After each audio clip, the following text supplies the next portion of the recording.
Haleluya. Nah, saudaraku, berita Natal pada hari ini topiknya, saudaraku, damai Tuhan Yesus. Damai Yesus menjadi milik kita. Biar kita semua menjadi anak-anak Tuhan yang membawa damai. Berbahagialah orang yang membawa damai, karena mereka itu akan disebut anak-anak Allah. Jadi kalau kita datang ke satu tempat itu menjadi damai. Amin, saudara. Nah, ini memang sudah dikatakan oleh firman Tuhan. Tuhan itu sendiri membawa damai. Dan selalu, saudaraku, kemana saja Tuhan Yesus pergi, dia berkata, damai kuberikan padamu. Dan dalam surat-surat kiriman Rasul Paulus, saudaraku, kasih Tuhan Yesus, ya, anugerah Tuhan Yesus, damai Tuhan beserta dengan engkau. Selalu dikatakan damai, damai, damai. Nah, pada waktu Zakaria, saudaraku, bernubuat. Zakaria ini Zakaria perjanjian baru, seorang imam. Istrinya bernama Elisabeth. Dialah orang tua daripada Yohanes Pembaptis. Dan dia dikaruniakan Tuhan anak pada masa tuanya, walaupun Elisabeth itu mandul. Dan dia memperanakkan Yohanes Pembaptis. Lalu pada waktu dia memberi nama kepada Yohanes Pembaptis, maka dia bernubuat. Saya membacakan nubuatnya kepada saudara. Sebenarnya saya percaya ini bukan mengenai Yohanes Pembaptis, tapi mengenai Tuhan Yesus yang akan datang ke dunia ini. Dalam Lukas pasal 1 ayat 78 dan 79, sebagian saat saya bacakan. Oleh rahmat dan belas kasihan dari Allah kita, dengan mana ia akan melawat kita surga pagi dari tempat yang tinggi, untuk menyinari mereka yang diam dalam kegelapan dan dalam naungan maut, untuk mengarahkan kaki kita kepada jalan damai sejahtera. Yesus akan memimpin kita dan menyinari kita dengan surya pagi yang memberikan damai sejahtera kepada kita, bahkan mengarahkan kaki kita, yang berarti memimpin kita kepada jalan damai sejahtera. Jalan damai sejahtera. Damai sejahtera kutinggalkan padamu, Tuhan berkata waktu dia mau naik ke sorga. Damai sejahtera. Tuhan suka kita memiliki damai sejahtera. Tuhan suka kita hidup dalam damai, tidak khawatir, tidak takut, tidak was-was. Dan damai itu sungguh-sungguh menguasai kita. Ya, kemana saja kita bergerak, saudara, orang merasakan damai itu, saudara. Orang melihat damai itu, saudara. Dalam kita, saudara. Orang melihat damai itu dalam kita.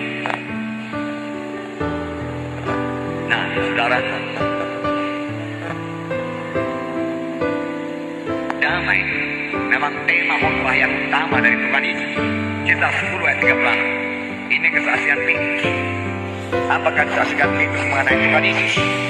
Kisah 10 ayat 36. Saya membacakan kepada saudara. Itulah firman yang ia suruh sampaikan kepada orang-orang Israel. Itulah firman yang Yesus suruh sampaikan kepada orang-orang Israel, yaitu firman yang memberitakan damai sejahtera oleh Yesus Kristus, yang adalah Tuhan bagi semua orang. Kamu tahu tentang segala sesuatu yang terjadi di seluruh tanah Yudea dan dari Galilea sesudah baptisan yang diberitakan oleh Yohanes, yaitu tentang Yesus dari Nazaret, bagaimana Allah mengurapi dia dengan Roh Kudus dan kuasa. Dia yang berjalan berkeliling sambil berbuat baik dan menyembuhkan semua yang dikuasai iblis, sebab Allah menyertai dia. Inilah firman yang dia suruh sampaikan kepada orang-orang Israel, yaitu firman yang memberitakan damai sejahtera. Bukan hanya berita damai sejahtera, tetapi perbuatan Yesus membawa damai sejahtera. Khotbah Tuhan Yesus temanya damai sejahtera. Pelayanan Tuhan Yesus membawa damai sejahtera. Mengapa? Karena Allah mengurapi dia dengan Roh Kudus dan kuasa, dan dia berjalan keliling menyembuhkan semua orang yang dikuasai setan, sebab Allah menyertai dia. Menyembuhkan semua yang sakit, sehingga orang sakit itu beroleh damai. Sama seperti Bapa mengutus aku, demikian juga sekarang aku mengutus kamu. Dan sesudah berkata demikian, ia menghembusi mereka dan berkata, terimalah Roh Kudus. Terimalah Roh Kudus. Jikalau kamu mengampuni dosa orang, dosanya diampuni. Dan jikalau kamu menyatakan dosa tetap ada, dosanya tetap ada. Setelah murid-murid, saudaraku, ada orang Roh Kudus yang memiliki kuasa, saudaraku. memiliki damai Tuhan, dan pelayanannya menjadi berkuasa. Puji Tuhan, saudara. Nah, dalam kekasih dalam nama Yesus, apakah yang perlu bagi kita pada malam Natal ini?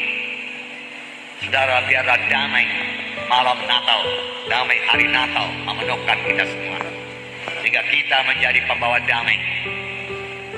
Bukan hanya pada hari ini, besok, tetapi seterusnya dalam sepanjang hidup kita, kita menjadi pembawa damai.